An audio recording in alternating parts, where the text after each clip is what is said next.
Okay. Hey guys, welcome to Newton News.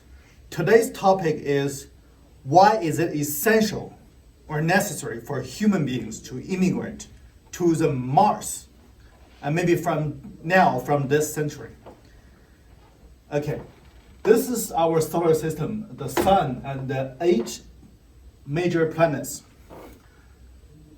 The sun occupies about more than 99% of the whole mass of our solar system.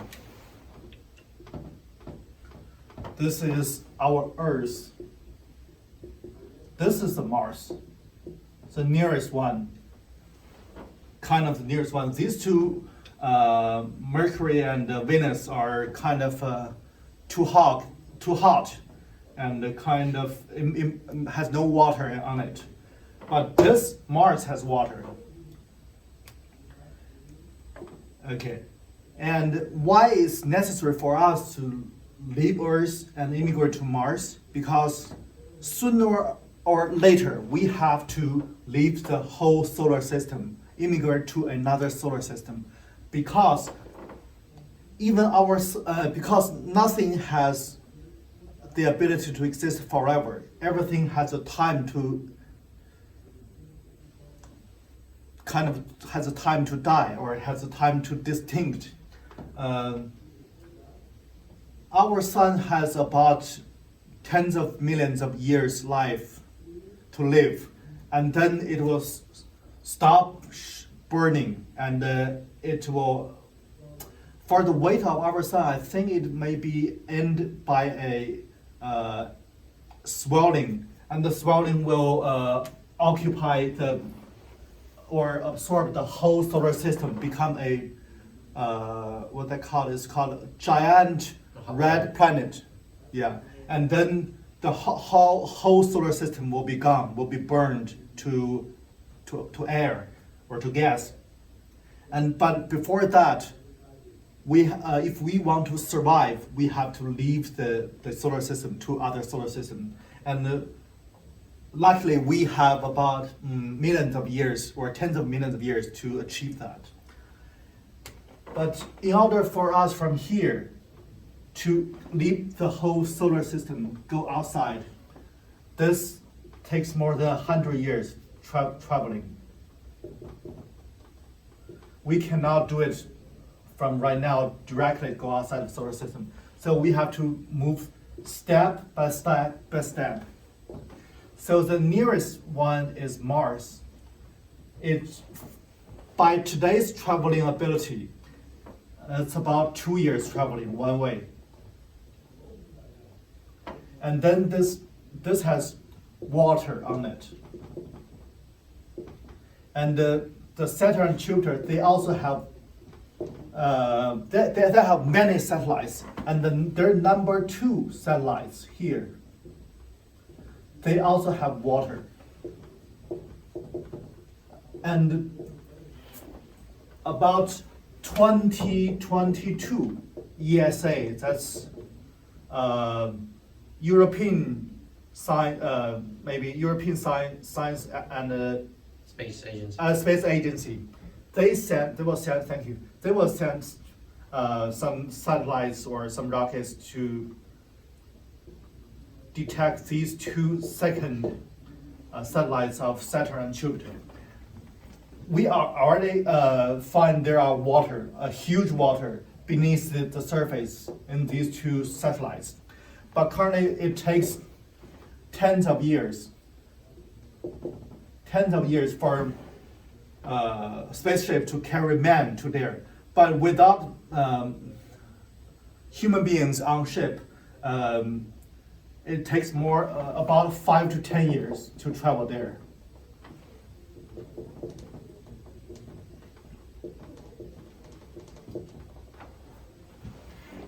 So this is the first step.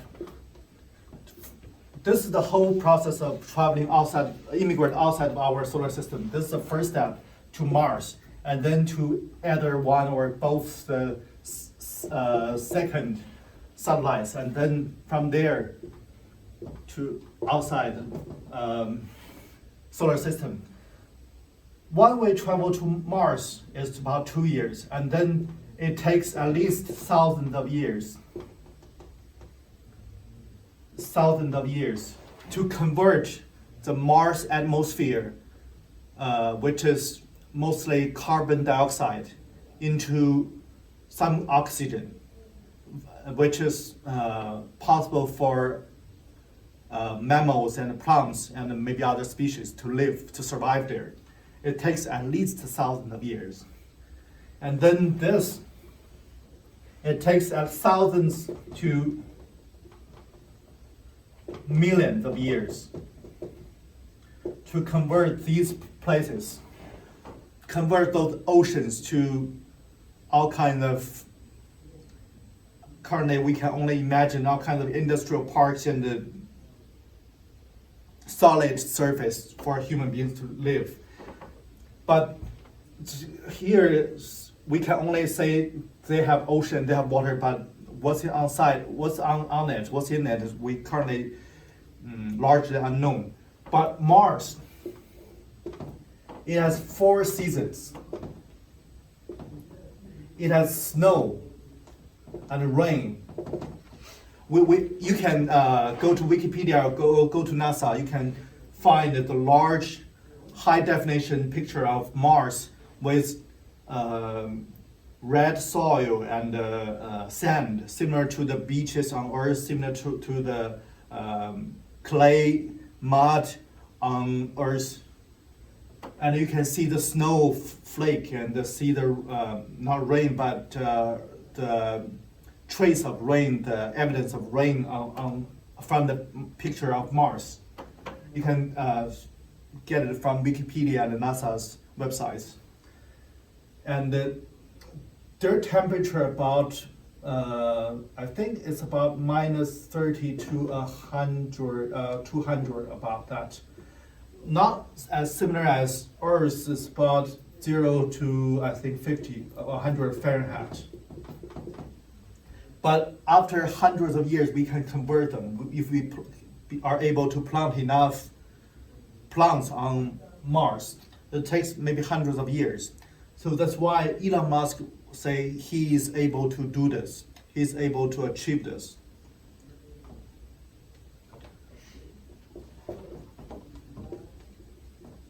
Nice. Okay. So sooner or later, we have to immigrate outside of our solar system before it ends, before our sun explodes.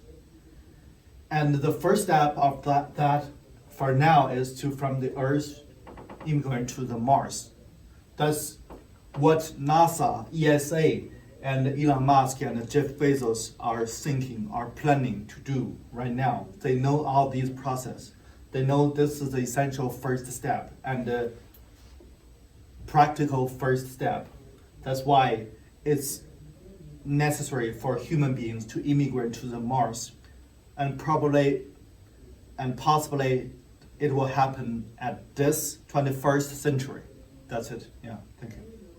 Okay, and so we have, these are some questions from our viewers. So the first question is, this is regarding immigration to Mars. So the first question is, why not do the moon instead first? Why not do a lunar base and try to establish the ability to have a self-sustaining lunar base on the moon instead of going directly to Mars first? Yeah, okay. The moon is here. The only difference between Mars and moon are two, I think. They are similar, but the huge difference, Mars has water and moon has no water. And Mars has atmosphere, which is carbon dioxide. We can convert those carbon dioxide into carbon and oxygen. But moon has nothing, no water, no oxygen. That's it. So there's no real value to immigrate to the moon. And currently it is impossible for us to make water and make oxygen to the moon. That's why we cannot, that's why since the U.S. has sent tens of people to the moon or near the moon, but still we didn't immigrate to the moon because there's no possibility and no value. That's why we choose Mars, which is a little farther than the moon, but it is possible and it has value. Okay. And next question is, why not try to create a self-sustaining ship, as in a ship that can be in space and reuse all the resources without having to take resources from, say, a planet and then reuse those resources? So why would that not be the first logical step as opposed to going to Mars first?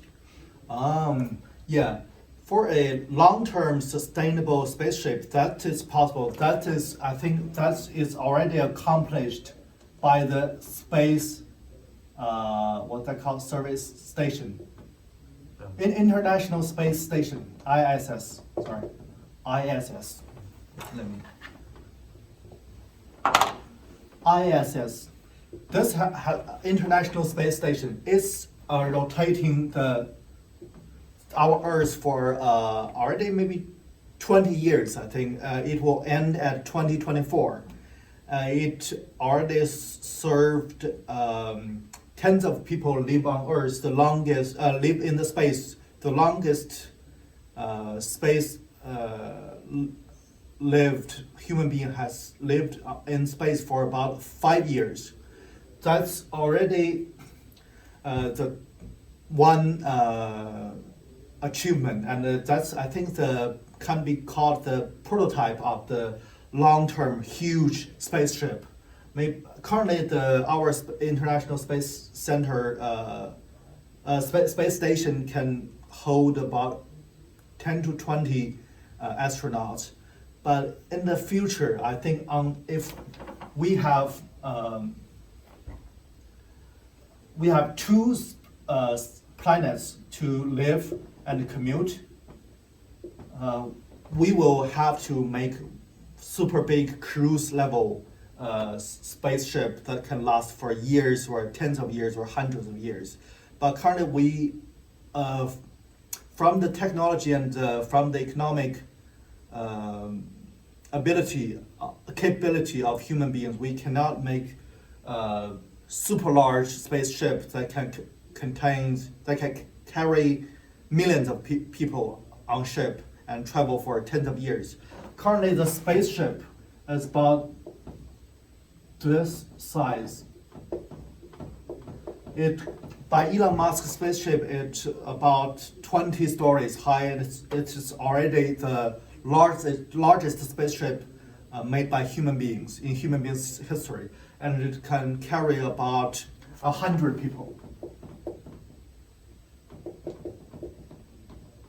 on ship. This is already the largest one in all human beings' history, and everybody knows currently Elon Musk is the richest guy on Earth, so he can only make 100 people on ship. So that's the largest spaceship for what we can do now. But in the future, probably we can, but at this moment we cannot. Yeah. And last question. So right now, for the plan to immigrate to Mars, it involves sending people over there. So why, for the first stages, especially considering the dangerous stuff that's involved, why would we not consider sending robots to set up, for example, a base, or send robots to set up a landing pad and that sort of thing? Have the robots set up a good base before starting to send people. Why would that not be the first step? Yeah. Okay.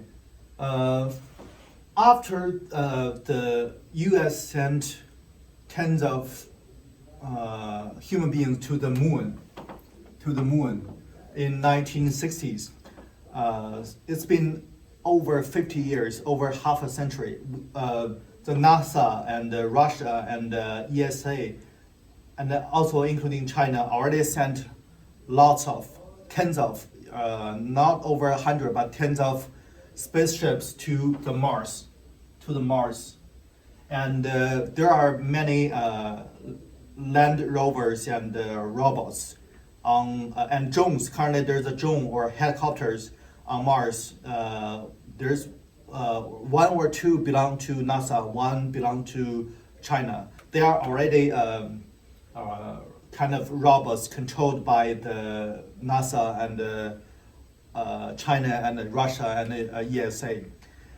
And that's why we get all the data and the soil and the air samples and know the water and then the 4 seasons, the wind, the snow on Mars. That's why we are confident now. Elon Musk and NASA and all the other major exploring projects are very confident they can immigrate to the Mars at this century.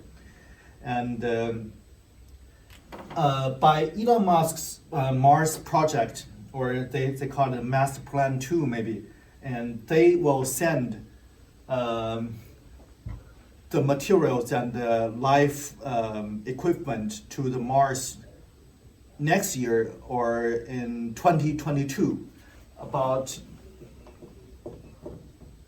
and then send humans.